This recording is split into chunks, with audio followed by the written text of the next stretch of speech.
Okay, guys, let's get our session 3 underway. So thank you very much for joining us this evening. As you'll see, the session is being recorded for your use afterwards, so you can play that back and help support you with your workbooks as well. So before we get started, just have a little think about your last week from us being together last Wednesday. How's your week been? If you could just populate the chat and let me know one small thing that you have achieved this week. And remember the importance of just checking in with that progress. The small things are worth celebrating. It's definitely those wins. And thank you for those that have put their personal learning plan into the Learning Drive, and also for those of you that have shared your vision board with us as well. It's a great source of inspiration for the group. While you were just considering what you have been up to this week, I'll get underway with an overview of what tonight's session is all about. So we are going to get started with Module 2, which is named Understand the Opportunities and Risks Within a Business. And we're going to complete Module 1 as well. So that's just page 9 was the only page we had left in that module. And we're going to be looking at personal finance and some budgeting. So we're going to be sharing some tips and tools that you might have used or have used that could be of use to you in the future.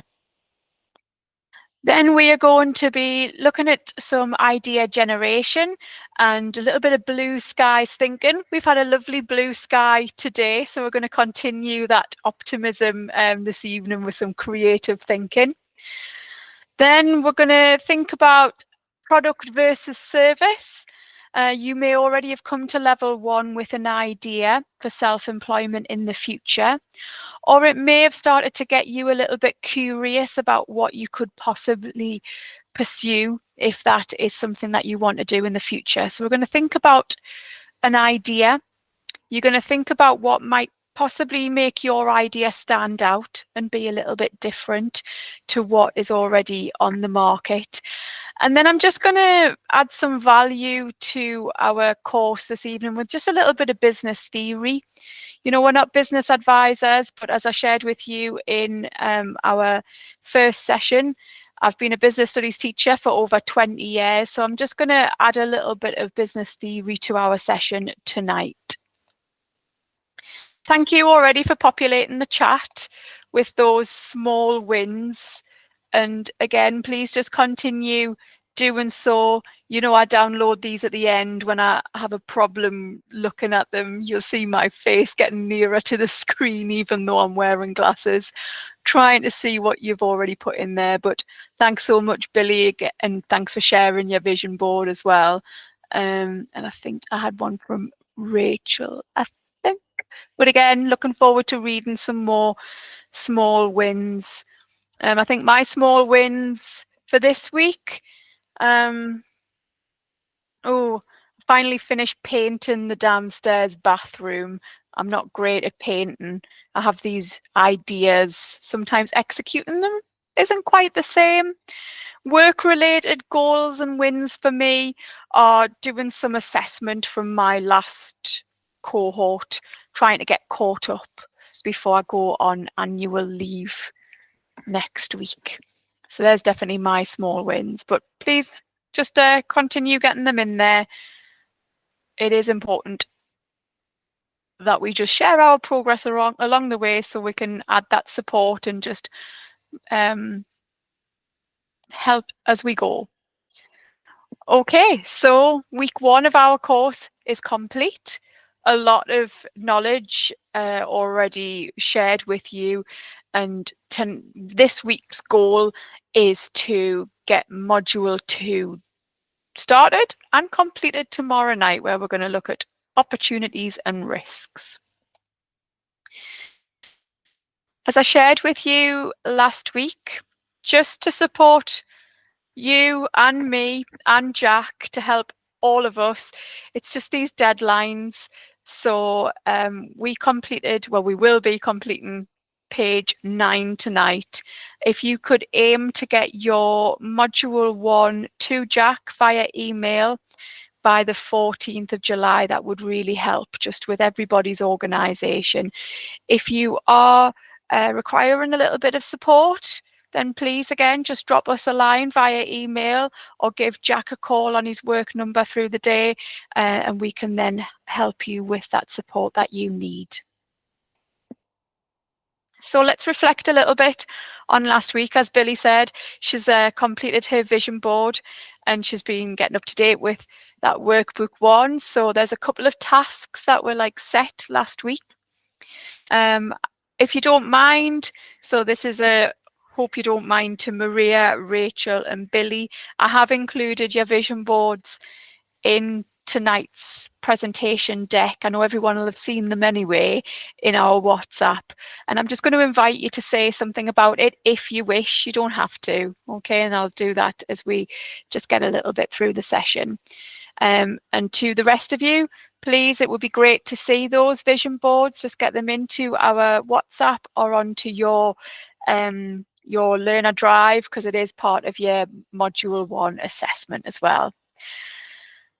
I'd also just asked you to consider techniques that you might have tried for budgeting, and we're going to share them in a little bit, and things that might have worked or might not have worked. So we'll think about that for personal finance and for your creating that financial runway for the future. I know a lot of you have been looking at Eventbrite and LinkedIn. You know, our session is still live for that summer social, a week on Thursday. Free tickets on Eventbrite. It would be great to see as many of our current learners as possible, and you'll connect with previous learners, with winners and finalists of the Startup Award Northeast, and you'll just be able to get a real insight into a supportive network of like-minded people that are also on a similar journey to yourselves. Then it was to just have a little go at getting up to date with that module 1 workbook to help you with your workload. And as I always say at the end of the weeks, just a little bit, if we can, to just relax and reflect, to then refresh for the week ahead. So let's have a look. Well, I know I've got Rachel in with us. Oh, Maria, lovely for you to join us. Thank you also for joining us in the taxi. You know, it's great. I've been on holiday with learners. I've been in the bath with learners. Thankfully, the camera hasn't been switched on at that point. In the taxi with learners. So it's great that you commit to this course and you join us wherever you are. So thanks for that, Maria. You're just joining us at a stage where I'm saying thank you for you to Rachel and to Billy for sharing your vision boards. Okay. And hopefully, I hope you don't mind, they're going to feature now on the screen. If you want to say something about it, by all means you can do. I'll invite you to. And if you don't, that's absolutely fine as well. So Rachel, I think, yes, yours is first up because you sent it through first. So Rachel, the invitation's there. Would you like to say anything about your wonderful vision board? Sure, I can do. Thank you so much. I want to get really back into photography again. I attempted it over a year ago. I was mostly doing band photography, but it was kind of difficult to keep clients. But I think that's definitely what I want to get back into personally, while also doing more artsy pieces as well. I think I get into my head quite a bit, so that's what these little quotes are for, because they really resonated with me. Thank you so much for sharing that, Rachel, as well. And I know you said it wasn't as colourful as others. I think yours is really dramatic with it being black and white. I just think it just hits the nail on the head. So thanks so much for sharing. And then you're welcome. And if anyone else has any feedback, I'm sure Rachel would love to read it if you want to put it into the chat as well. It's always great to just have this supportive feedback from each other.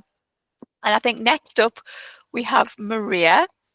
Maria, I know you said you'd done yours in January, which is, I also it's like that start of the year, isn't it? We just like Yes. turn over a new page, boom, 365 days. What do we want to do in these days? So the invitation's for you, Maria. Do you want to share anything about your vision board? Yeah, basically, in January, I was beginning to start private practice. And at first, kind of, it was easy to get caught in, oh, I've got to do this and then I've got to do this and then this and that, like a tick box exercise. But I mean, over the past 6 months, I've realized you're always tweaking, you're always fixing things, so there's never going to be a point where I'm ready. And I tend to procrastinate quite a bit like that. I tend to go, oh, well, I'm ready, I'll do this. I'm not yet ready. So this is was the whole point of this, actually go out, but also leave time for fun stuff, which is why there's things like candles and books and stuff. So yeah, that's and recently there's someone I follow online, and she said, like, when you start your own private practice, because she's like a businessman type of counselors, and she said, like, when you do go into private practice, it's the biggest voyage of self-discovery you'll ever go on, and it's kind of really resonated with me, and I suppose it applies to business as well. So yeah. Definitely does. And I love the combination. I love the overlap that you've got going on with yours. I love the fact that the frog down at the bottom, you are enough as you are today. Definitely. I really agree with that. And I share that with you in terms of I'm always procrastinating. And the combination of things to motivate you, but things that are quite cozy and warm as well. And it's all about that curiosity. So thank you so much for sharing that, Maria. I really, really love that. And our next one, Billy, it's over to you. If you would like to say anything about your vision board. Oh, pretty. Hi, yeah, can you hear me? We can, yes. Nice. So my background is wildlife conservation, and I've never really thought about going into business before. Like, this is completely new to me, but the kind of ideas I've had and know that the things that I want is, freedom to work from wherever I want, hence the laptop on a beach. The financial freedom. I put creativity up at the top because I know that I want to kind of do it in where I'm selling products that can bring in revenue for animal charities, specifically primates, because I love them all. So yeah, I've got all of that on there. I want to make it like a community-based thing, working with communities and help them with education on conservation projects and stuff like that. I kind of want to aim to, learn more myself on the education front, and maybe look into fundraising events and how I could maybe build on that and maybe throw my own. And I think the biggest one at the right was just my confidence in it all, really. Yeah, that's it. Thanks, Billy. And I love that you've ended on the word confidence there, because I was going to pick up on that. I love how you've got the confidence in the arrow going up as well. Love that. And then it's pointing towards that, yes, I can. I don't know if that was intentional, but it was with the growth as well. I thought I'd put that all leading towards it. Yeah, brilliant. Really good. I love how you've it's interesting what we choose to put in the center of our vision board as well, and where our eyes might be drawn to. So it's your values are really strong coming through on your vision board there. So again, thank you so much for sharing that. I love what you've done with that, and thank you to the three of you that have shared that. And this is an invitation out to everybody else at any point in the next few sessions. If you want to put your vision board in there, the same opportunity will be there for you to share what your journey and what your next step is all about, because I really think it's lovely that we get to share what we want to do and what's included in our next steps. So Thank you very much. Okay, just again, if we reflecting back, there was a lot that we covered. No wonder we didn't finish off the finance, because we definitely covered off a lot last week. And you know, that mini pitch of dipping your toes in the water, well, you all were nearly knee deep in the water because you all took the opportunity. You all really persuaded us to have that shared like and passion. Mushrooms was definitely a strong point of last week, because there was a few mushrooms being involved in different recipes. So that was really lovely. And then you managed to speak to somebody else from the previous night, so I had some more networking going on, and you talked about the expectations and reality of running a business and being self-employed. We shared those as a group, and that helped you with your page in the workbook. Then, to overlap with our first session, we looked back at the importance of setting goals. I've just been having a look at your personal learning plans, and please, if you haven't already set a small measurable target by the end of your course, please just get that added into your personal learning plan. Remember what I've said of don't go reinventing the wheel, and don't give yourself too much to do. You've already signed up for this course that you want to achieve by a set date. So put that as your SMART goal. Or it may be that you want to test your comfort zone. And on our last session, you are going to put yourself outside of your comfort zone to pitch to an audience, and that audience is each other. Okay, and that's why we're just building those opportunities to get more comfortable with each other. And you've definitely got the benefit of, we're a nice small supportive group. You know, sometimes I've got upwards of 15, 20 people in these sessions. So it's really nice that we're a smaller group and you'll get to know each other. And then we ended by thinking about your personal needs. I'd given you a couple of videos to watch. I'd put those into our WhatsApp, because sometimes, I think it's happening again tonight, I have gremlins in the system. I seem to look as though I've got a bit of a lag. So that's why it's important that we have these videoed, just in case you dip out or I dip out. And anything that I'm going to share, I just put into the WhatsApp, so it doesn't spoil the quality of the session. Okay. So I've already done that. Money, money, money.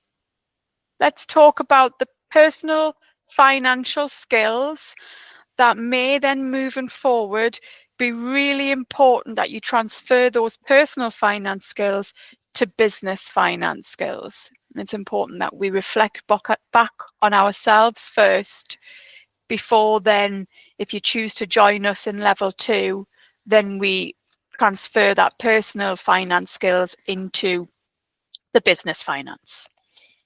So just a couple of minutes for you to just get in the zone of money.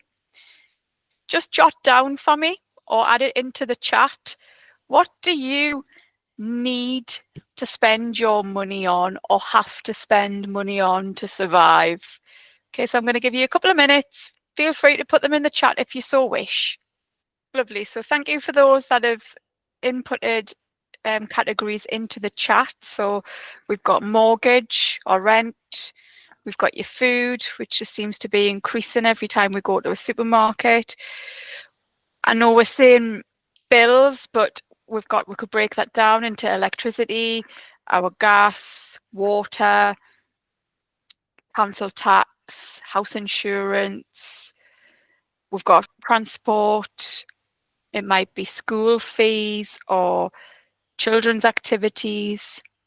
If you've got any subscriptions that you are tied into, any memberships.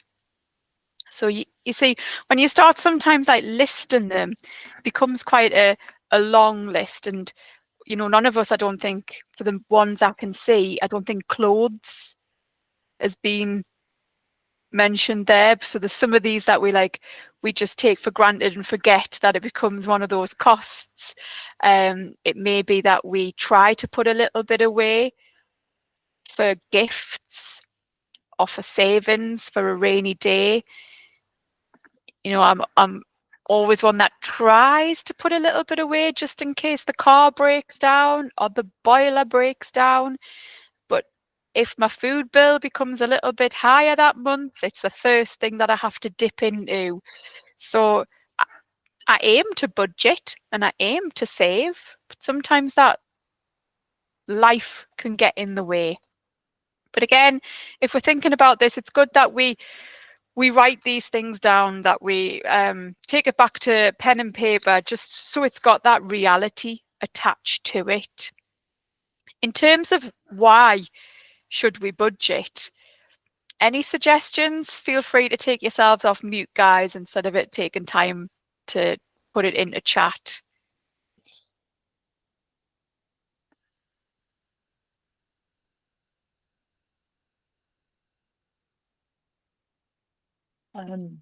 I think technically, so that we can sort of not live beyond our means, in a sense. But I mean, I'm not very good at it, I have to admit. It's hard, isn't it? Really hard, because we've got we're inundated on a daily basis and bombarded by messages, and when we're on social media or when we see these things and we're persuaded that we need this, and it's a fine line and a blurred line, isn't it, between a need and a want sometimes. As Billy said, and it's the same as what you were saying there, Maria, just restricting, overspending. We know what we should be doing and why we should be doing it, and if we try to practice it, then sometimes these techniques, like they say, it's like that number 7. I never used to like olives, and if you try them 7 times, then it's becoming that habit, it's becoming that routine. And it's the same with anything we do. We've got to try and stick at it, because it's not easy at all. And if something's not working, then don't just use it or ignore it, then tweak the system we're using, ask other people what they do, and seek support. So I'm going to signpost you to a couple of organisations, because, I think with money, it's one of those taboo subjects. Sometimes people just don't like to talk about it, especially that word debt.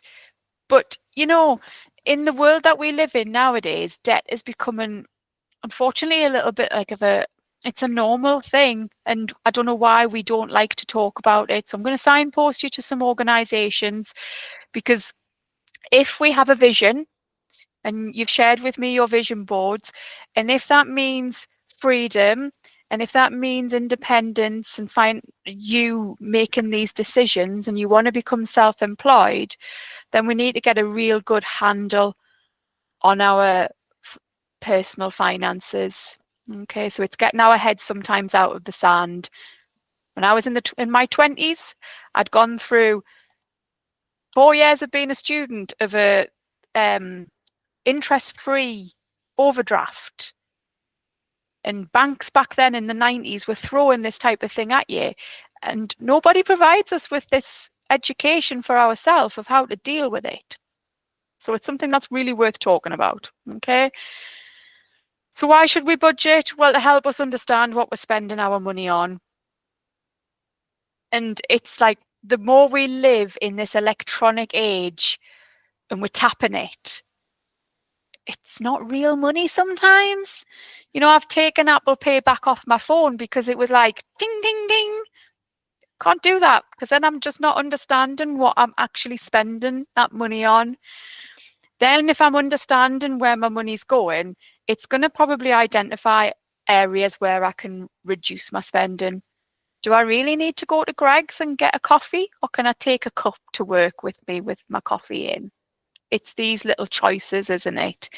If I'm going to save, what is it, £3 something, probably a drink, you add that up over a working week, that's a considerable amount of money that I could be putting in a tin to help me with my dream on that vision board. You want something, put the small changes in place for it. And you know, sometimes it's really good to get control of our own spending instead of our money controlling us. It's all about goals. So you've set yourself a SMART goal. You probably have a financial goal in mind for the next couple of years. Okay, and if you start to budget and realize where that money's going, it's going to help keep us focused, especially if we make ourselves accountable to that. I have such a boring life that on a Friday night, I write down what I've spent in that week, but it makes me focused. And if I've got some change in my purse, I'll take that change out of my purse and it'll go in a tin that I can't get into. It's got to be one of those ones that I have like the tin opener to, because otherwise I'll just take it out. And that's not helping me focus. Okay. So we need to know our weaknesses, guys. Okay. Being in control of our budget and keeps us organized, goes back to that accountable. All of those. So, how can you budget? What do you do? Open it out to the floor, guys. Love to hear your voices. Love to see your comments in the chat. What works, what doesn't work?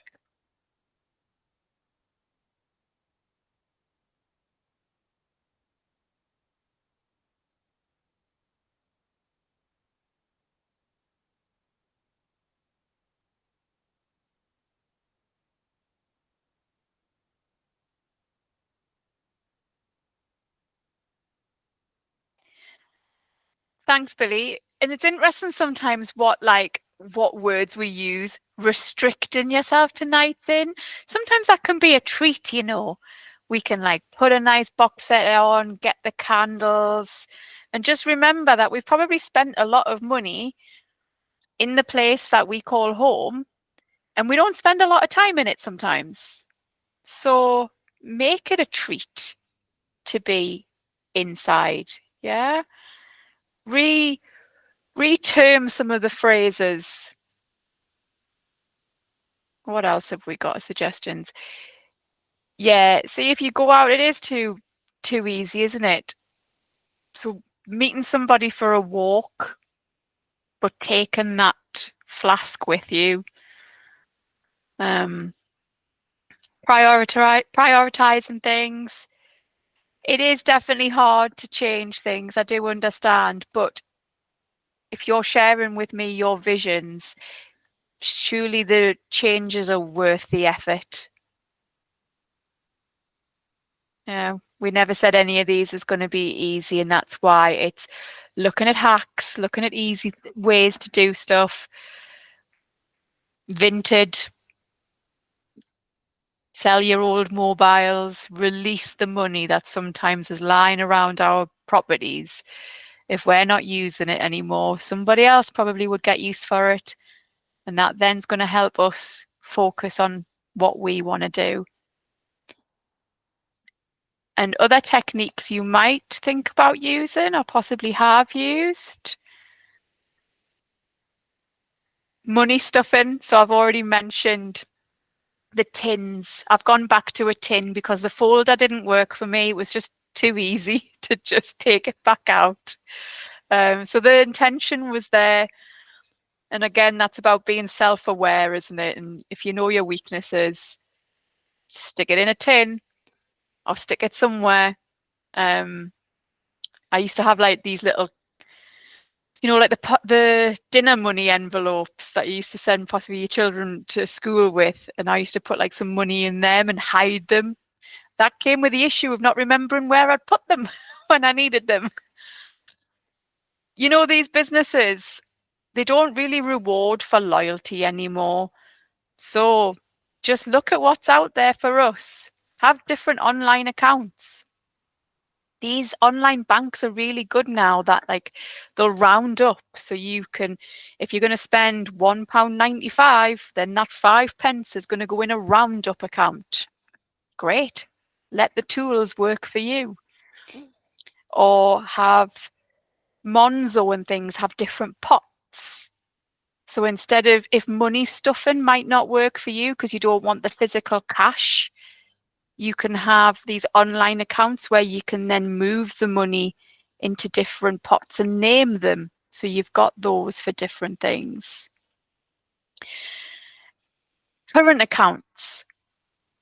We're not limited to having one current account. So I have one current account where my salary comes into, but then I have another current account that the money for the food and the bills goes out of, and another one for treats for me. So I can just separate it. And if they have these rewards, so like Nationwide, if you've got any products with them, but you don't have your current account, they were rewarding new customers £200 to shift it. Great. Get the money to you, not to them. We don't have to stay loyal to the same bank all of our life. Nationwide, Billy. Or just if you don't subscribe to Money Saving Expert, get on the subscription for emails for moneysavingexpert.com. They will do the work for the whole of the market and see where these tips are. moneysavingexpert.com. And it might be that we change supplier, we shop around, and it's a lot easier to do than it used to be. Again, I can go on to these compare the market, put in what I'm looking for, and it'll do all the hard work. But you know, don't stay with Sky. They're going to rip our eyeballs out. Shop around. Or get on the phone to them and say, look, I've been a loyal customer of yours for X amount of years. What are you going to offer me in terms of discount? Because if you don't offer me a discount, I'm going to go to another supplier. You know, sometimes like these Now TV and things, I'll say I'm going to cancel it, and it's easy because it's just online. I don't have it anymore, but when I used to, you say cancel, it'll ask you why. You say, I just want to reduce my outflows. Cancel again. Are you sure? Yes. And sometimes it'll then pop up with a screen, have 3 months on us for free. And it's worth trialing these things. And if we don't trial it, we're giving our money that could be in this savings pot for our self-employment dream. We're giving that to another business. So please just spend a little bit of time as homework while you're doing this course. Make your money work hard for you. Okay? Be rewarded for it. And who can you go to for support? So I've already mentioned Money Saving Expert. You know, this was Martin Lewis's baby that he still puts his face to. He just doesn't own it completely anymore. But there's real good offers and just weekly emails. It might be that we go to Citizens Advice, or we go to financial charities such as Money Helper, the Money Charity, Step Change. All of these organisations are there to help us. They can't help us if we don't let them. Yeah. So it's about, as I've already said, when in my early 20s, I wasn't great at this because nobody told me how to. So I had to just put my hands up and go, whoops, little bit of an issue here with a once was interest-free student overdraft. They're now charging me a high rate of interest on there, and I don't like it.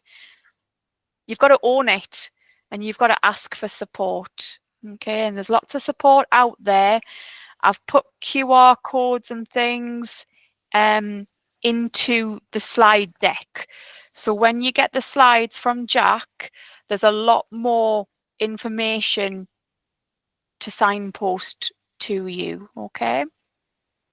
This leads us to page 9 of your Module 1 workbook. Now, I've stressed this a couple of times. It's really important for you to understand I'm not asking you to give me your personal financial information. It doesn't have to be an accurate reflection of your budget because it's about the demonstration of the financial skill. So in your Module 1 workbook, you could just put rent £525 a month, food £200 a month. It doesn't have to be accurate. But what I will say is you doing this task outside of our time together is a really important task. If you don't already have a handle on your personal budget, just set aside a little bit of time, get a pen and paper, get your banking app and face reality of what is coming in versus what is going out. And if you see an overspend, then we all see an overspend at some time. So don't be too hard on yourself, but also don't ignore it. Look to see what you can do to reduce those outflows. Shop around. See if we can get rewarded. See if we can change our banking. And look to see where you've got things lying around the house, like I've just mentioned with Vinted, with eBay, with Facebook Marketplace. Good old car boot sale. Love a good old car boot sale when I'm having a clear out in the garage. Yeah, just make your stuff work for you in terms of that money. And what you will then be able to do once we start to get a handle on our personal finance, putting together a budget and a cash flow forecast for a business, you'll be able to transfer those skills. Okay, little bit of advice for those of you that are thinking about becoming self-employed really quite soon. Think about opening a business bank account, not a personal bank account. Look for one that doesn't have any fees for 24 hours. I'll put a couple of online bank suggestions into our WhatsApp, the likes of Tide. NatWest's version's called Mettle, Mettle. Monzo do a really good business bank account where I mentioned pots to you before. They do a tax pot. So if you have, I don't know, for every £1 in sales, they will automatically take 20 pence of that sale and put it in your cash pot, in your tax pot. So when you come to then have to do your tax return, that tax pot, if you've set it up, it's already there. It's one less headache. Okay, and again, it's about using these tools that are there. Technology's great if we use the tools, and it's about somebody telling us the tools, isn't it, really? So I'm providing you with that information. I'll put it in our WhatsApp for when this tool might be useful to you. Because remember, last Tuesday, I said it's about you being given some of these tools for your tool belt in the future. So when you are ready to do that next step, you can go, right, what did Julianne tell us on that level 1? I'm going to check out Tide. Yeah, Beatrice, we're going to have a catch up at the end of this session. Don't worry. Before everybody goes, I'm going to ask you to stay on, okay? So we can just have a little chat, okay? And what they used to do with Tide, if you referred somebody, so say Peter opens a Tide business account, if he refers Billy to Tide, Peter will get £50 and Billy will get £50. that sort of thing. Again, if there's referrals out there, let's use them. So if anybody has got any questions about page 9, please raise your hand, ask me about them. I've put a few notes to you when you come back to process this task. But you're just going to write down food, transport, rent, whatever it may be. What's your totals? Then you're adding up all of your outflows. Okay, this one's not asking about your inflows, but it might be helpful that you think about your inflows minus your outflows.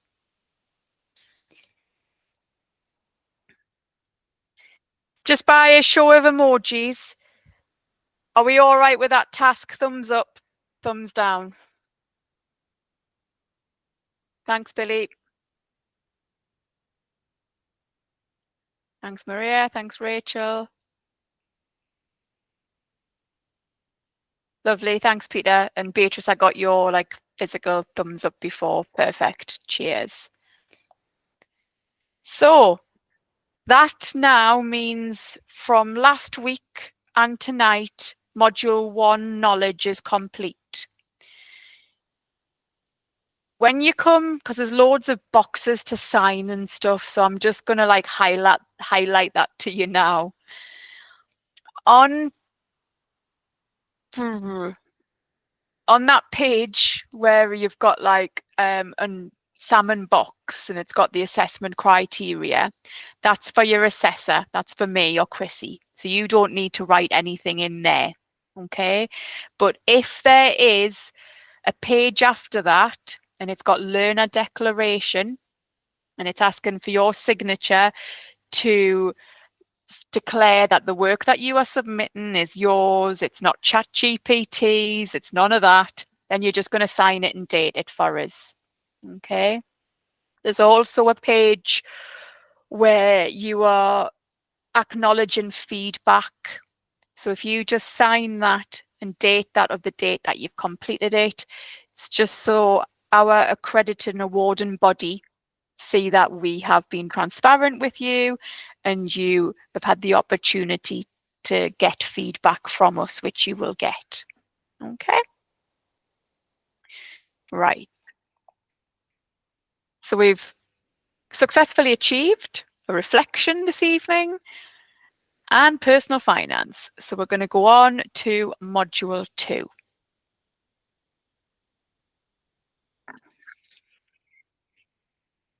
And I'm going to introduce you to a concept called blue skies thinking. Now, just as the sky, no limit, endless possibilities. And I want you to try and just get in that zone where we are allowing new ideas to be formed. Now, bear with us while I just try and reach what I want. There we go. If you think about when we're very young, with limited life experience, we think anything is possible. And then as we grow older, we start to then close off certain ideas because somebody's told us that won't work. We have read that won't work, or we decide for ourselves that it's not possible and we're limiting our belief. Now, I want to try and get us to go back to when anything is possible. And if you are going to do this type of task, when you're brainstorming and coming up with ideas, it's hard sometimes for our brain to switch from one thing we expect it to do to another thing. So I'm going to share with you a tip that used to work with a lot of my students, and it works with me. I set myself a small time limit. So you're going to have 2 minutes in a minute to try a creative task. And in doing so, we're like flicking the switch sometimes in our brain of like what type of skills I'm expecting it to use. And then once I've warmed that brain up to that way of thinking, it allows me to go into a longer timed task. Bear with us, try it, and we'll see what happens. I want you to consider a paperclip. So somebody decided to invent this paperclip. They decided that a little bit of wire in a certain curved shape would be perfect because they had a problem that their bits of paper were not staying together. So that was one use of a paperclip, to clip paper together. But what alternative uses can we come up with for a paperclip? And I want you to get, as soon as that first idea comes into your mind, the trick is to get it straight down onto paper. Don't allow your brain to start to discount it and think, what if this, what if that? First idea, get it down. Are we ready for the challenge? You're going to have 2 minutes. And then we're going to think about how many we've come up with. I'm going to shut up so you can concentrate. Your time starts now. And your time is up. Add up how many you've come up with. And I'm just going to go around the group and see how many we have come up with, okay? So, Maria, you're top of my screen. How many? You're on mute, Maria. I have 4. Lovely, well done. Billy, how many have you come up with? 4, well done. Rachel? I've got 6. Well done. Beatrice?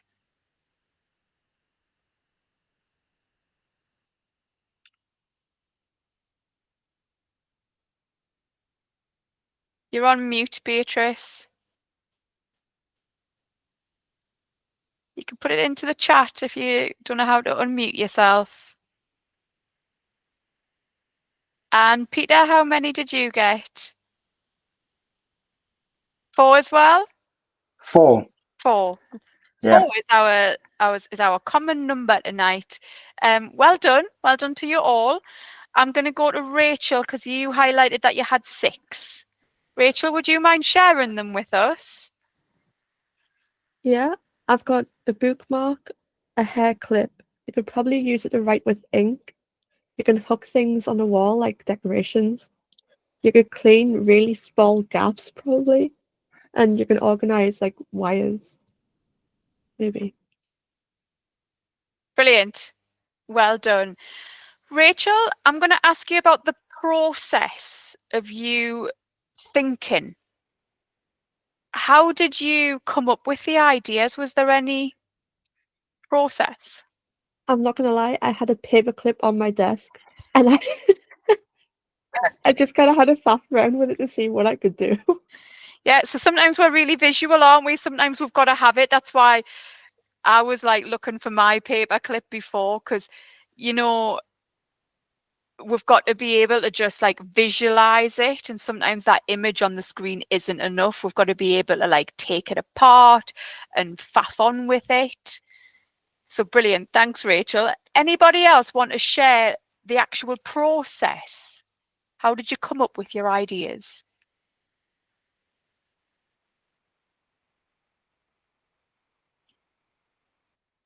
Can I say something? You can, Peter, of course. Well,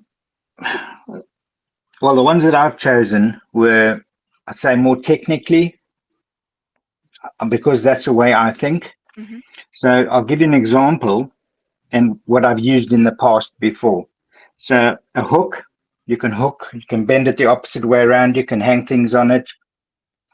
I've used it as a wall plug.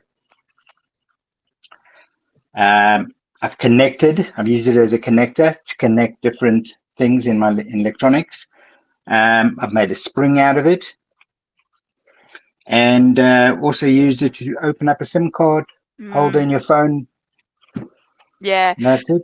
And you were talking from experience for all of those, Yes. weren't you? Yeah. Yeah. And again, so that's what we'll do, won't we? When we're coming up with ideas, sometimes we need to visualize it. Sometimes we need to pull back into our memory of what we've used it for before, or what Yes. problems have we had in life. Go on, sorry, Peter. Solving problems, or Yes. and a substitute. And that's going to lead us into a lovely model that we're going to look at next, which is called Scamper. Okay, so that one activity there is just trying to think of those problem solving skills that you would use. You know, some of you might have gone with categories. So if instead of writing jewelry, there's one suggestion, but I could have written down earrings, bracelet, necklace. There's 3. And if I'm going to be like competitive, I'm going to be trying to think of as many. So I'm going to break down categories into smaller subsections, just as we did with the finance task before. I know a couple of you just wrote bills, but there's so many bills and we have to categorize it and break it right down. So that type of task is really useful when we just need to shift our brain from one type of thinking to another, because it would be like, okay, I recognize what we're doing. I've done this before. I'm okay with this. So what I'm going to get you to do, and it links in, oh yes, I'll talk about this first. I was getting excited about your next task. Couple of business terms. Obviously, I mentioned that somebody invented this paperclip. It was brand new. Nobody had ever thought about it before. But then if we think of the paperclip, somebody's innovated it over the years because they've come up with tiny ones, coloured ones, big, huge ones. So there's all these variations on that invention. We're not going to reinvent the wheel. We're going to differentiate it. We're going to adapt it, because that huge one is going to be useful to somebody depending on what their problem is. I always think of post-it notes. So I've got like a little collection here of different size post-it notes in a nice little container. And again, I call them post-it notes, but that's the invention. That's the brand leader. Those sticky notes is the product name, but we sometimes lose that identification because we refer to it as the brand leader. And if we're thinking that telephone, Alexander Bell, it was used for that communication device. Now, I think this phone's been on silent for the last 5 years. So that invention, I don't use it for that primary use anymore.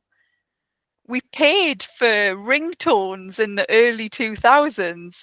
Now there's no point of me having a ringtone because it's not going to be heard. And it's been innovated over the years to have that that touch screen to be used as a camera. I'm not going to carry around a camera. It's substituted the need for that. I've combined so many different devices. When I was timing you all before, I was doing it on here instead of using a stopwatch. Everything just in this one device. Where if you think about it, Apple are so clever, aren't they? They disrupted the market. Let's get rid of the headphone jack and kinda force people to have these wireless devices, and they get more profit from that wireless device, those AirPods, than they do from so many other revenue streams that they've got. Sorry guys, I've realized I'm in terrible light right now. I'm going to set you on a task, and I'll set that. I've got the blinds down, but I'm clearly just, the beautiful quayside is very bright tonight. I'll sort that out for when we come back so it's not glaring in your eyes. Okay, so what we're going to have a go at now is an idea creation tool. and it's called Scamper. Anybody heard of Scamper before? Just a thumbs up or thumbs down or a shake of the head. Thank you, Peter. Thank you. Okay, lovely. So this is new for you. So it's a new tool that you're going to be able to add to your tool belt, and it might be useful in the future. Who knows? Scamper, as we've got on the screen, stands for all of those, and I'm going to talk you through an example and relate it to a good old-fashioned denim jacket. Okay. If we've got a denim jacket, I can substitute the material of denim for a different material such as corduroy. It still looks the same, the fit is the same, but I've just changed that one material. The C stands for combine. So I could put two different materials together, for example. And the example for this one here is I've got a denim front with then sweatshirt sleeves. I used the mobile phone example before where I'm combining the camera and the stopwatch all in one device. I could adapt it. So I could alter a part of that, or in this case, the aesthetics of it. I could alter the look of it. So we've got like a stonewash jacket, or I've got like a tailored fit. It's a denim blazer up on that top bit there. I could modify it. So if I was modifying, I could take it from that stonewash to a white, or again, another way to modify something would be when we think about Apple over the years have had much larger versions of the phone. They've modified the color. So the 5C, those of us that are old enough to remember that, it was pastel colors. And that was specifically for the Chinese market because they were really struggling. And at the time, BlackBerry were the market leaders in China. They'd done their market research, saw that pastel colors was something that that particular market wanted. That's why they modified that. The P is put to another use. Now, this is quite creative. Stick with us on this example. If we imagine a traditional denim jacket has got pockets here, I could have solar panels on those pockets. So I'm wearing a coat, but I'm actually have a charging device on me as well. Another creative one for this. You know, sometimes you'll see people that have used pair of wellies and they've got plants in them. They've upcycled something, all of that. There's much more life in a product than what it was originally used for. The E is eliminate. So I'm using my denim jacket. I could get rid of the sleeves and I'm now a body jacket. I'm a gilet. And then the R is reverse. So again, if we're using the fashion example, I could turn the denim jacket inside out and I could have a nice pattern on the other side. So there's Scamper. Now your task in your groups, I'm going to put you in 2, 3, a 2 and a 3. Okay. You might want to take a photograph of that slide while it's there. I've got a spoon, a kettle, a tent, a chest of drawers, a trainer, and a flask. I'd like you to decide, so you're going to have to negotiate here, which one of those are you going to use to test out Scamper? Be creative and also agree before we come back together who's going to share the idea back with the group. Okay, I'm going to give you 15 minutes to do it. Share a little bit if you haven't spoke to that person in the group as well. Have a break if need be, and we'll come back in 15. All right, so bear with us. You know the drill by now. I'm just going to set up your breakout spaces. Beatrice, what's going to happen now is you are going to have a message will appear on the top of your screen, and it'll say you've been invited into a breakout space. It'll come up with a message saying, do you want to accept? Just accept it. The computer will put you into a smaller space where it's just you and 1 or 2 other learners. I time it, and then at the end of that, you just come back to the main space. Okay. Yeah, no bother. Thanks, Billy. And again, all of you just use this opportunity. I'll see you back in 15 minutes, guys. Okay, welcome back, everyone. Hope you enjoyed that time to get to know each other a little bit more and to be a little bit creative with each other. So we're going to go to room 1 first. And in room 1, I had Billy, Rachel, and Peter. So who was nominated spokesperson? It was me. Lovely. Billy, over to you. Okay, so we went with the chest of drawers, and I was kind of thinking, we were kind of thinking, like, take the drawers out and add like a structure to it so that the drawers are like different leveled planters, and then you use the back of it, turn that over, add soil, and that could be a little vegetable patch at the bottom. That makes sense? It makes complete sense. Yeah. Okay. Okay, good. I can't remember what the things are. So we've got substitute, and you've got your Yeah. combine, Yeah, and then your adapt, yeah, your modify, yeah. put to another use, which is self-explanatory. Your E is eliminate, and Yeah. your R is reverse. Okay.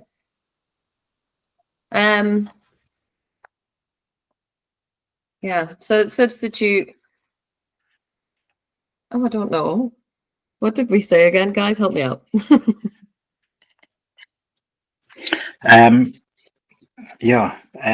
You changed. You see, I'm looking at the Scamper here, and I don't have it actually in front of me. So, but it's modify. No. What is C again? Sorry. Combine. I'll put it back on the screen for you. So there was Okay. Oh, there we go. So you can combine it with a structure to create something else. And then the A, adapt. You can adapt it for the planter, or the flower bed, or the vegetable bed. Yeah, you're changing the function of it, aren't you? We're not putting our clothes in it. We're going to put flowers in it instead. Yes. What was the other one? It was A, M, modify. Yeah. So,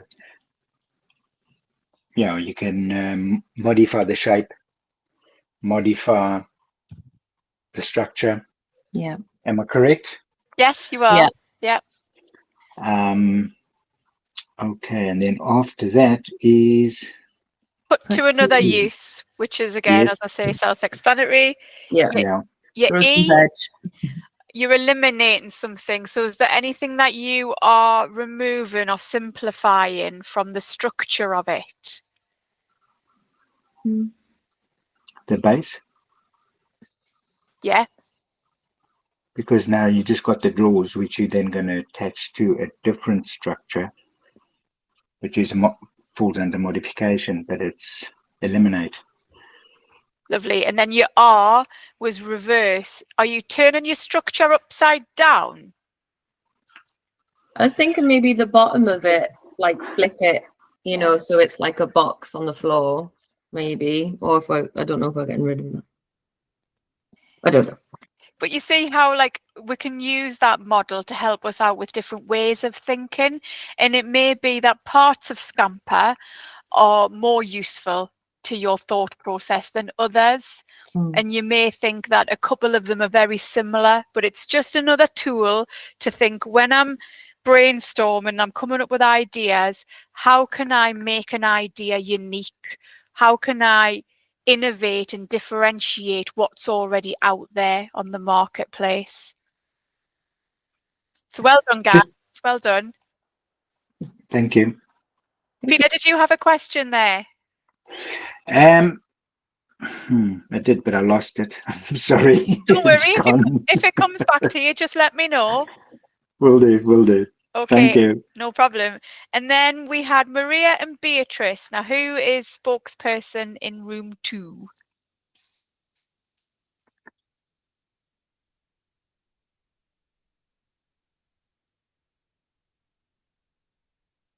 So, ladies, you've both got your microphone on mute.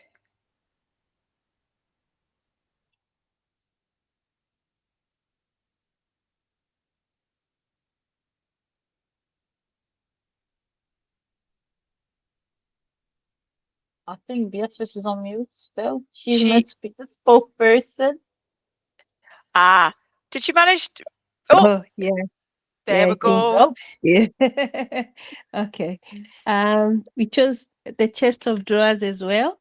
Oh, see, that's never happened. You know, you're the first group to actually A, choose the Yeah. chest of drawers, and B, Yeah. both choose the same one.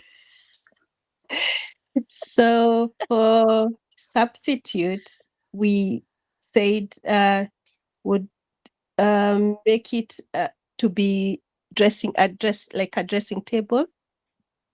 Yeah. And then for combine, we say like a coleslaw. I don't know how you say it. The thing we put near the door.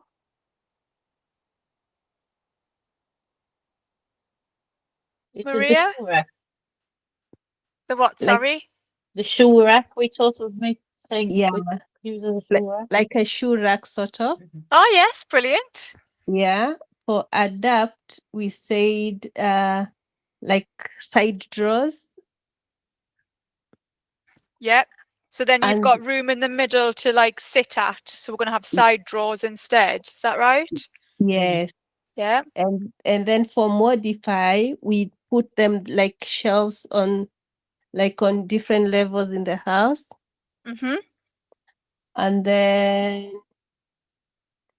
put it to another use. We can put it like a vegetable tag. Yeah. And then to eliminate, we can do what? We can do the like a library, like shelves for library. We can stand them like this. Yes. Uh-huh. And then the reverse, what can we do with the reverse? We can do like a study table. We can do Uh-huh. what? Sorry. A study table. Right. A side table as well. No, a study table. Like a Oh, a desk. study table like a desk. Yeah, like a desk. Brilliant. And you know what was great there as well, ladies, is how you've had the same product as the other group and you've come up with completely different ideas as well. And just when you were talking, I was thinking about walking around IKEA, and sometimes their chest of drawers, when I open the top, they have like combined a mirror in the top, or they've got like the pull out jewelry boxes. So again, it, you know, probably when you're walking around shops or you're seeing things now, you'll be able to identify where organizations have used Scamper. Even if we're thinking about the pharmaceutical and the toiletry industry, and we're thinking of like 2-in-1 shampoos, or these shampoos that we can be using for like body wash as well as all of this. So it's just another tool for your tool belt that may be useful to you in the future when you're trying to think of how can your offering be unique to what is out there. Okay, so I hope you enjoyed Scamper. Well done for giving it a go, everybody. And again, nice that you're able to do so in groups, even though when we're online. Okay. What you've then put together there hopefully will help you with your page 3. Now, you can either for your page 3, you could use the one that you've just done in group, or you can consider the business idea that you've got and apply it to that. It's entirely up to you.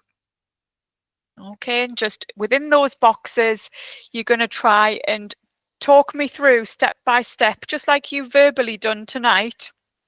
You're going to just talk me through what would you do with your offering for substitute, step by step.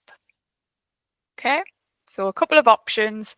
Do it for the one that you've done together, do it for your business idea, or do it for a well-known product or brand that you use.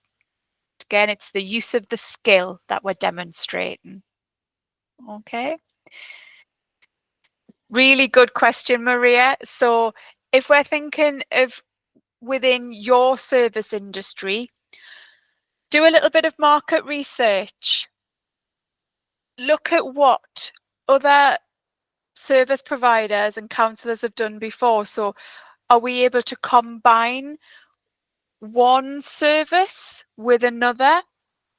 Are we able to offer it in different delivery models?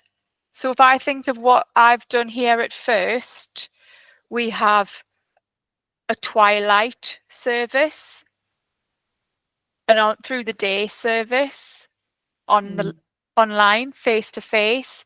So yes, you will need to be a little bit more creative, but we're a service here at First, and it's trying to think of how can we keep adapting. So would something like, I don't know if this is relevant, but what I'm thinking, would something like, in addition to offering counseling, would be to offer mini courses, for example? Would that be something like that? Yes, and it may be that you don't go straight to business to consumer all of the time, that you could have a business to business model. So you could train staff in businesses that are then, so it's thinking of how your skill level can be transferred to different people, different platforms. I would look at the likes of the NHS therapy service, talking therapies, of how they had to adapt during COVID and things, of workbooks, face-to-face, Zoom, telephone calls. Do a little bit of homework. It's what I do, actually. I mean, I offer online and phone calls as well as face-to-face. So there, you'll already be doing half of that Scamper model. But it's, I just don't know it, I suppose. Yeah, it's just labeling it, isn't it? It's, and then when you come to communicate that offer, you are communicating the different features and the benefits of how you are flexible, fit within different people's busy lives around their schedule. And it's putting that customer or that client in the center, isn't it, when we're thinking of this? Okay, so hopefully that's given you a little bit of understanding what we're needing to do for page 3. Okay. So now I'm going to just provide you with a little bit of added value, really. I'm just going to go through some business terms that you might have heard of before. So I might just be reinforcing what you already know. It might act as a little bit of a refresher to you, or it might be something brand new. So my idea is that I'm just going to hopefully give a little bit of background, understanding and knowledge to this greater picture. Okay.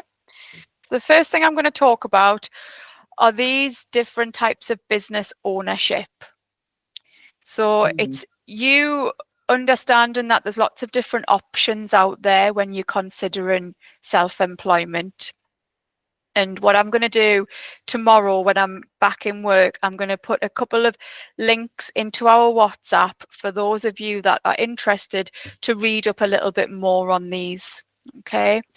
I'm going to talk about this top left and bottom right here. So I've got a sole trader or sole proprietor or self-employed, and I've got a partnership. Both of these are quite similar. They're very simplistic to set up. I don't have to register with Companies House. I don't have to get legal advice. It's advisable for a partnership, but I don't have to do these things. It's very quick and easy to set up.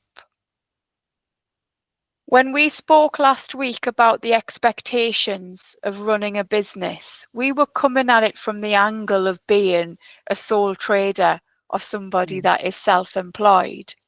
You were thinking of that being yours to control, you to make all of the decisions. But what I want to also highlight to you is the biggest risk of both of those types of business is unlimited liability. So in the eyes of the law, you are seen as the same as that entity. There is no separation. And if you run into any financial difficulty, anything to do with any health and safety, that falls back on you as the individual. There's no separation. And just as the term suggests, unlimited liability, there is no limit to your responsibility. That's why, yes, it's the most simplistic to set up, but it's definitely the most riskiest. A lot of people will go that way first, and then they will start to realize that they need to reduce risk to protect themselves. Okay. Really a very good one though to just test the water. Okay. The other three that we've got, if I'm like playing blockbusters in a diagonal line, I've got my three types of company. So I've got LTD, if you ever see that, that's private limited company. Okay. Owned and controlled by sometimes only one majority shareholder. You might register with Companies House and you register with one ordinary share priced at £1. But as that word suggests, you are limited. So unlike the other two, you've got limited liability. You are now seen as a separate entity. You are your name trading as that business name. There is that separation. So if there is anything, financial losses, any claims, that is the business where the claim is put against, not you as an individual. You will only lose what you've invested in that business. So in that investment of a £1 shareholding, you are set to lose that share. So you're reducing the risk. But it's not as straightforward to set up. It's much easier than it used to be. It doesn't take as long. So I would really recommend that you spend a lot of time looking at the differences between sole trader and private limited company. You can invite other shareholders. The word invite, because you've got to invite them and they've got to seek your permission to sell shares, their share. Okay, so you've still got control. But if you can imagine, as that business in the future starts to scale, you might need more investment. And one source of investment may be to invite more shareholders in. So then you're using their investment to allow you to scale your business. That can prove a little bit tricky if we're thinking about the management of the business, because you've got other people to consider. Okay. PLC is, we're thinking like long term here, public limited company. you are floated on the stock market. Shareholders will purchase shares from financial institutions. You don't have that say-so of who becomes a shareholder anymore. On the upside, that investment is coming in, and you can say when you want to release shares to be sold. The other one that I would signpost you to get some further understanding at this stage of your journey is a KIC, a community interest company. So for those of you that have a direct social benefit, and there is a benefit to the wider community, sometimes seen as quite similar to a charity. It's a limited company, and there is a little bit more flexibility than a charity, but you have to have an asset lock.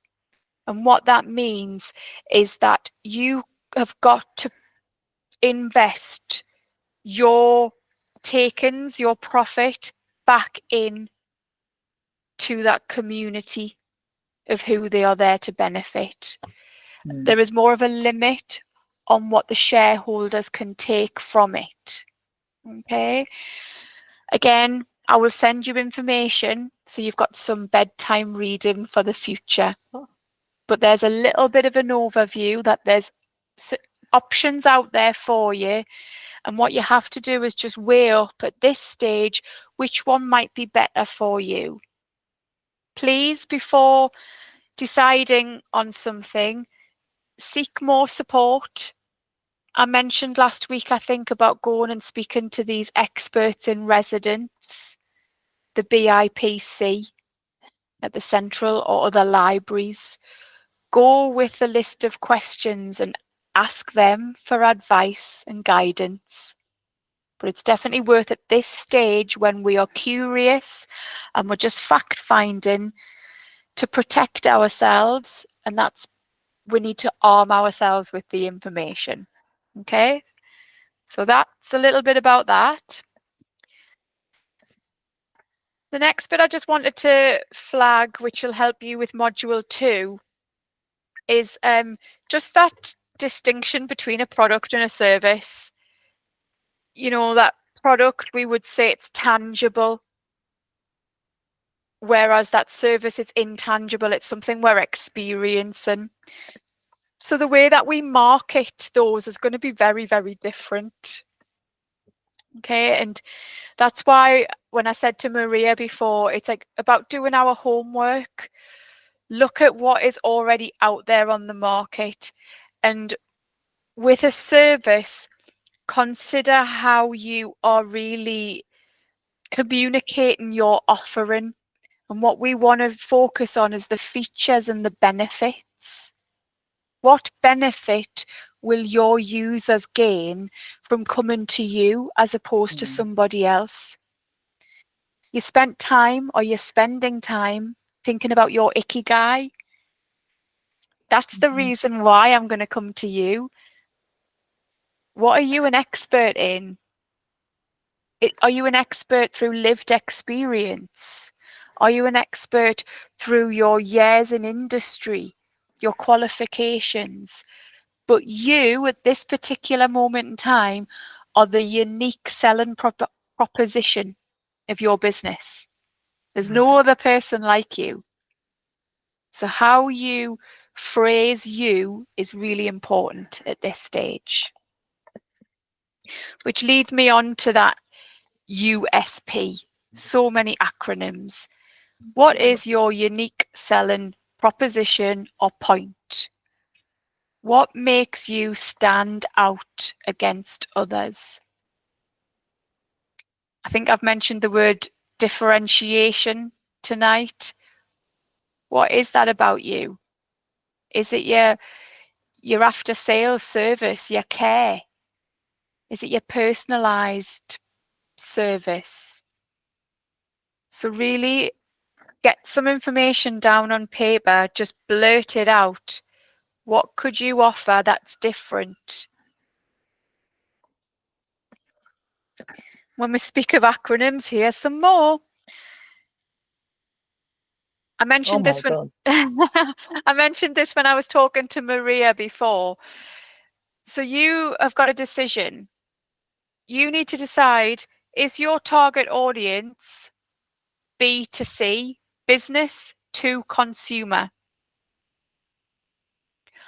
Or is your offering B2B, business to business? Or are you multi? Are you both? So here at First, we are both. So we have referral partners, or I will go to Newcastle College or the West End Refugee Service, and they are the business that are getting those learners in front of us, and we're delivering that course to them. Or tonight, we've got business straight to consumer. So we are offering it to you, and you found it from your own sources, or you've been referred to us by individual organizations. Again, a lot of my service learners will do a multi-package. They will have something for community centres or employers, because funding may not necessarily come from the consumer, but it might come from the business that sees the need for it. Okay, so again, it might be one of those, or it might be both. This image, I think, looks like Pac-Man. Either Pac-Man or, you know, like Trivial Pursuit, when you go around, you collect your little bits of cheese. That's like the little bit of cheese that goes into my Trivial Pursuit. I picked it because they're all the different customers that are out there. And I'll always say, everybody that's out there, they're not all your people. Who are your people? Where's your segment of the market? So I always have an orange on my desk. If I'm thinking about a little orange, there's my market. If I peel that, it breaks down into different segments. Just like in the market, a segment of customers might share common characteristics. They might all be of a similar age, a similar background. They've all experienced something. They're my target group because they are the people that are currently experiencing the problem that I've got a solution for. Okay, so what we need to do is understand that little section's needs. Where are they hanging out? Are they on Facebook, or have they come out off Facebook and now on TikTok? What are they doing? We've got to gain that understanding of our segment. Okay. And once we've gained that understanding, it's about putting a strategy together. I know who my market are. Now it's about delivering the right product or service in the right place for them at a price level that is convenient for them and satisfies their needs. And I'm going to tell them about it using the right methods of promotion, of communication. And when I say it's right for your segment. That collectively is known as the marketing mix, or the 4 Ps. 4 words all beginning with P. But in other words, it's a strategy to help you become successful with your offering.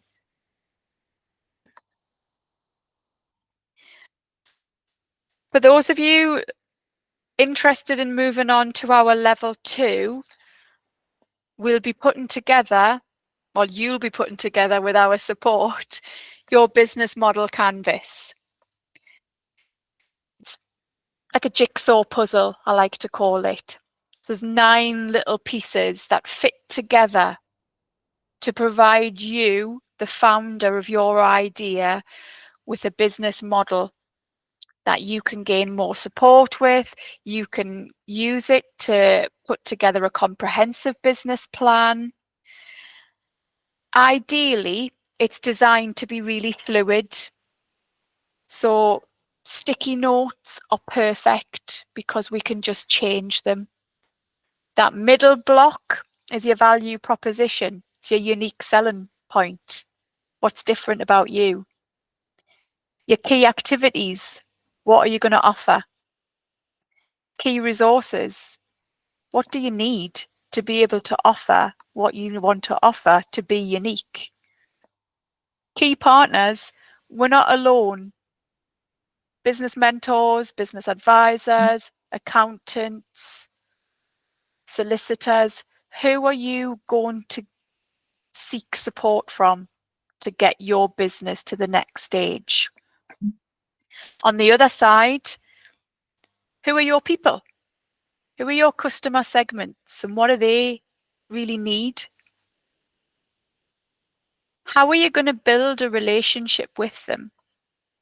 So for us, we try to get curious individuals that want to do a taster course to find out what we're all about. Stay with us to come back for level 1, progress onto level 2, to then do your advanced. So that loyalty and that journey. How are you going to communicate with your potential people? Are you going to have a notice up in a doctor's surgery? Are you going to have a Facebook page? Are you going to be in a newsletter? Where am I going to find out about you? And then the bottom bit, what are your potential costs? Bearing in mind what we've just spoke about with your finance, what are those outflows for you in the future as a business? And where are you going to get that money to flow in from? And I love how it's referred to as a stream, because we want lots of little streams trickling into the river. So if one stream dries up, I've got another stream coming into the river. Okay. Ooh. So there's a little bit of information about some business terms. Okay. And as I say, I'll put some information for the business ownerships. I'll put them into our group tomorrow. Now, the last couple of bits are like thinking activities for you, and these will help you with page 4 in your workbook. Now, on page 4, you are asked to identify a product or a service name. This can be a rough working name if you haven't come up with one yet. It's just your chance to be a bit creative, because that's like been the theme of tonight. We're being creative. Okay. It then asks you to describe your product or service on page 4. As I mentioned before, this is where you really need to draw out what your features and benefits are. Use ChatGPT just to like get the ball rolling. Put in a prompt into ChatGPT. Make this a concise description of my offering, less than 50 words. See what it comes up with. Feed it a couple of prompts, just to get over sometimes when we have writer's block, and then it'll allow you to see what comes out. Okay.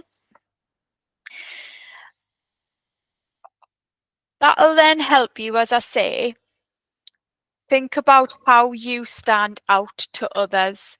And as I've said earlier on tonight, you are what stands out from others. It's your ikigai. It's your knowledge, your skills, your behaviors. How can you package that up into your USP? Okay. Any questions about page 4? Please let me know.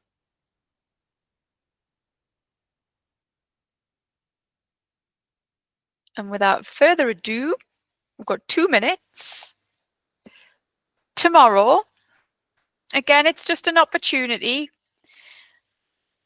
Either talk to us about your favourite film or TV show, or describe your product or service in less than 50 words. You don't have to, but it's there just if you would like to. And then I would like you to consider one small goal for the week. So by next time I ask you, next Tuesday, what will you want to have like made a little bit of progress on? So before you log off for tonight, what might that goal be for next week?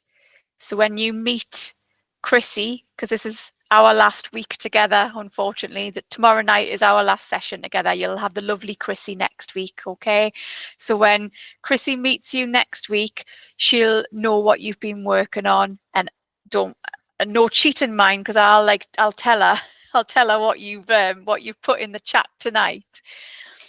And then again, just before you go, what one thing from tonight's session might stick with you most? So that is session 3. Tick. Well done, guys. Brilliant session. Don't disappear off there without putting something into the chat, mind. So 2 things. What's your goal? And what one thing's going to stick with you most? Beatrice, I would love to have a little chat with you before you log off, please. And if anybody else has got any questions, please feel free to get them to us. I'm going to stop the recording now. You'll get the access for